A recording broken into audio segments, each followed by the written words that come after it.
Abdoulaye Konaté, ce peintre plasticien malien plus connu ailleurs que dans son propre pays, est pourtant l'un des meilleurs ambassadeurs de l'Afrique des arts. Ce talent s'est forgé loin de la capitale et de l'ambiance urbaine dans le désert du Nord Mali au fil d'une enfance de rêve. Moi, j'ai commencé à m'intéresser au dessin depuis l'école primaire.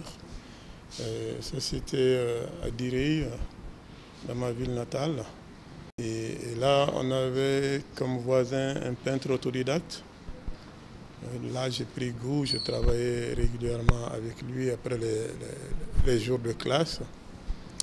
Et comme ça, quand j'ai passé au DEF, je suis venu à l'Institut national des arts. J'ai fini mes études là-bas, j'ai travaillé un peu au Musée national. Et après, j'ai eu une bourse pour aller étudier à l'Institut supérieur des arts de La Havane, à Cuba. À mon retour, j'ai encore intégré le ministère de la Culture, notamment le Musée national. Après le musée, j'ai été comme directeur au Palais de la Culture. En même temps, j'ai dirigé les rencontres photo africaines à Bamako. Et maintenant, je dirige le Conservatoire des Arts. Dans son atelier niché, ici, en commune 4 du district de Bamako, à son domicile, à la Fiabougou, l'artiste peintre continue sa longue marche, ses recherches au milieu d'une équipe très restreinte. Une équipe qui comprend d'un geste, d'un regard, ce que le maître des lieux veut. Régulièrement, il y a 3 qui travaillent, mais on peut aller à 10 personnes, à 11 personnes, en fonction des besoins et en fonction du volume de travail. Je suis la fille de M. Konaté. J'aime bien ce métier de mon père et j'entends apporter ma contribution à ses œuvres. Je veux atteindre papa, pourquoi pas le dépasser. J'aime bien ce boulot. Pour moi, la France, c'est ici, à cet atelier de M. Konaté à l'ACE 2000.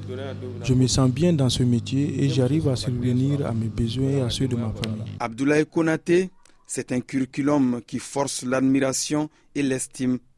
Avare, très avare en mots, méthodique et stylé, cet artiste sait interpréter avec son style atypique tout ce qui tourne autour de lui. Tout le style que vous voyez à partir des bandes, des petites bandes, sont inspirés de la tenue des Korodougwa et de la tenue des musiciens sénoufos.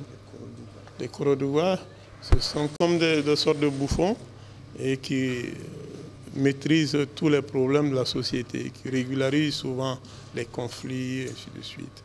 Dans les secrets de cet atelier à domicile, les œuvres sont des traits d'union entre les temps passés et présents, une jonction pour ouvrir les portes du futur. Mes trames sont surtout 2 grandes lignes essentiellement.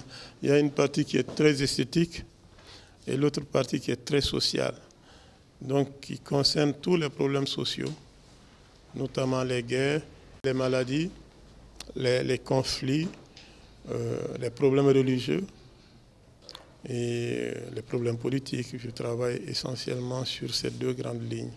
Donc c'est précisément tout ce qui concerne la souffrance humaine. Le natif de Direy, au nord Mali, dans la région de Tombouctou, c'est le visage réel du Mali pluriel, avec ses mythes, ses couleurs, ses silences, toute l'expression d'une diversité exprimée à travers les œuvres.